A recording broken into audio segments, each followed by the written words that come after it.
had a major donor who helped you expand that. Talk a little bit about that. Yeah, so the unrest happened, and immediately we thought, like, we have something here. We have a way that we can help. We had a wonderful donor who prefers to stay anonymous, but he's an amazing man who came out and saw the program and was really, truly moved. He made a personal commitment to scale the entire program up from just the academy to the full police force. So that meant almost 6,000 participants, because the way this program operates is it's a 1-to-1 ratio. We were looking at 3,000 officers paired with 3,000 students. Who picks the students? So we developed a strategy with the Department of Juvenile Services, DJS, with the mayor's office. Which is a state level That's a service? state level service, yeah. Mm-hmm. Sam Abed's the secretary there, and he's been an amazing supporter. Mm-hmm. So we developed a big strategy with them. We sat down and we said, how do we do this? How do we pick the schools? How do we target?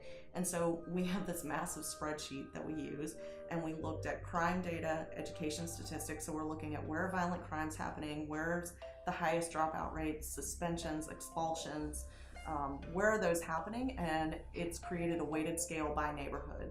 So if you looked at our chart, we have our green neighborhoods, which are going to be typically your worst neighborhoods. Those are the ones that are struggling the most. Green means go, that's where we're headed first. Yellow are the ones that are kind of in between, and then red is where that data is, that's gonna be honestly your Roland Park, Mount Washington. The neighborhood is just not as rough. So we pull from all of those areas, Mm-hmm. but we focus heavily on green, a little bit on yellow, and very little on red. You cooperate with a number of other nonprofits. Talk a little bit about that. We have other nonprofits that we've been coordinating with. It's one of the things that I have been beating a drum for a long time. I feel like it's really, really important that we don't do this in a silo. We're really good at this now. We've spent a long time getting good at it, and we have the results to prove it. But there are other organizations that are doing really important work with police too.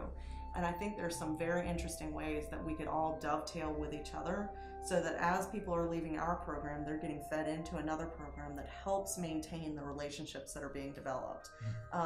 We've done some trial basis things with a couple of different nonprofits, but the mayor's office has been very interested in helping us get this off the ground and get it going, as well as some of the other state agencies.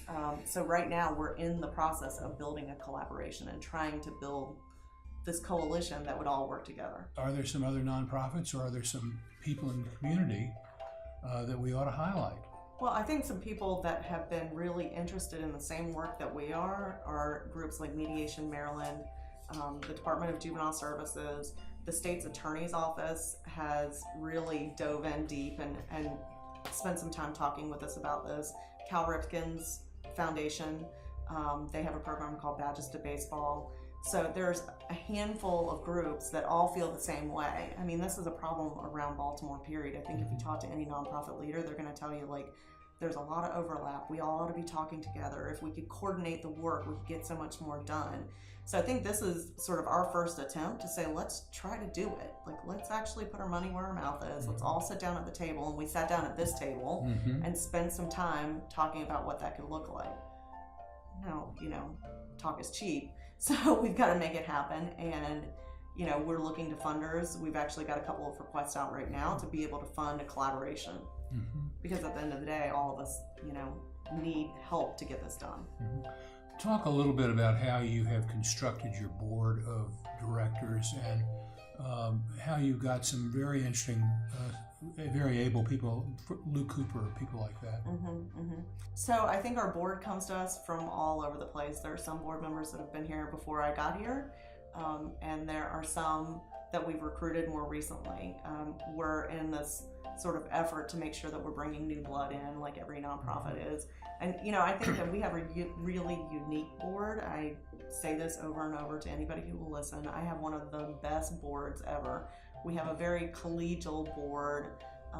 Everybody is always willing to roll up their sleeves and get into the work, and I think that new board members coming in really like that. It's not, we're just going to sit around and yawn for 2 hours while Ginger talks to us. They're all engaged in these conversations. And then the work that we're doing, I think, is really meaningful to a lot of people. Luke Cooper became involved because of a time that he actually came out here with an organization that he was with. I presented about our police program to a group that he was a part of. We sat down and chatted afterwards, and I think it just really got him excited about where this police program really could go. We have a few other new board members, John Averett being one, who's young and enthusiastic and active, and same kind of thing. I think he sees the value in what Outward Bound can do for this community.